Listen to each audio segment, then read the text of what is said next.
জুবিন গাৰ্গক বেলেগ প্ৰশ্ন এটা সুধিব বিচাৰিছোঁ যে জুবিন গাৰ্গ 45 ইয়াৰ্ছ হ'ল কিন্তু জুবিন গাৰ্গ এতিয়াও মেচিয়ৰ হোৱা নাই বহুতে ক'ব বিচাৰে যে জুবিনে আজিৰ পৰা 15-20 বছৰ আগতে মঞ্চত জখলা বগাই উঠি গৈছিল এতিয়া 45 বছৰ বয়সতো মঞ্চত এতিয়াও জখলা বগাই কিয় জুবিন মেচিয়ৰ হোৱা নাই সেইটো ইমেচিয়ৰিটি নহয় সেইটো আচলতে সেইটো ষ্টেজ গিমিক্স বুলি কয় যিটো আমাৰ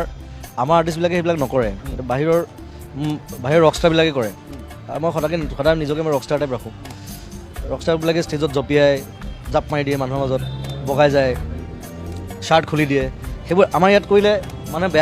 বেয়া বুলি কৈ দিয়ে সেইটো বেয়া নহয় আচলতে ইটছ কল্ড ষ্টেজ গিমিক্স আৰু মই যদি ভজন ছিংগাৰ বা গজল ছিংগাৰ হ'লোহেঁতেন তেতিয়া মই কৰিলে দেখিবলৈ বেয়া হয়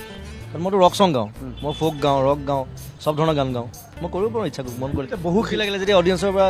এপ্ল'জ বেছি পাওঁ তেতিয়া ফূৰ্তি লাগি যায় তেতিয়া মই স্পীকাৰৰ ওপৰত উঠি দিওঁ আৰু কেতিয়াবা মই খং উঠি পেলাই কিছুমান কৰোঁ যদি কিবা এটা কথাত মই অফেণ্ডেড হওঁ তেতিয়া মই উৎপাত কৰোঁ সেইটো হৈছে মোৰ দুখ কিন্তু সেইটো মই মানি লৈছোঁ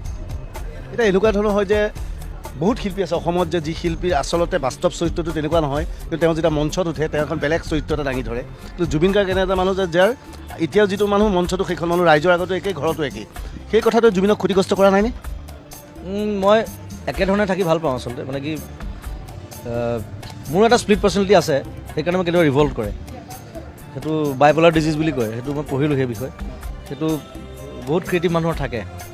সেইটো কাৰণে কেতিয়াবা ডিষ্টাৰ্বেঞ্চ হয় কেতিয়াবা নকৰিবলগীয়া কাম কৰে ভুল কথা কৈ দিয়ে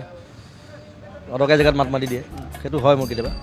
কিন্তু মই একেধৰণে থাকি ভাল পাওঁ আৰু মই নিজকে পানী বুলি কওঁ সদায় কওঁ যে আই এম ৱাটাৰ মই শ্বেপলেছ হয় মোক এই কাপটোত থ'লে মই কাপৰ চাইজ ল'ম প্লেটত থ'লে মই প্লেটৰ চাইজ ল'ম ইয়াত টেবুলত পেলাই দিলে মই টেবুলৰ চাইজ লৈ ল'ম আৰু মনটো আচলতে তেনেকুৱা হ'ব লাগে পানীৰ নিচিনা হ'ব লাগে শ্বেপলেছ সেই মনটোৱে কেতিয়াবা মানুহৰ ওচৰত নিজৰ ইম্প্ৰেশ্যনটো বেয়া নকৰে নে জুবিন গাৰ্গ কৰে তাৰ এটা কথা আছে আকৌ পানী আকৌ হৈছে আটাইতকৈ ছফ্টেষ্ট আটাইতকৈ কোমল বস্তু হৈছে পানী কিন্তু পানী আকৌ পৃথিৱীৰ আটাইতকৈ টান বস্তুটো ভাঙি পেলায়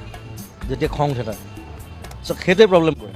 পানী দুটা কেৰেক্টাৰ আছে এটা একদম ছফ্ট এটা খমুখী সেইটো মই দুখন চালেই হ'ল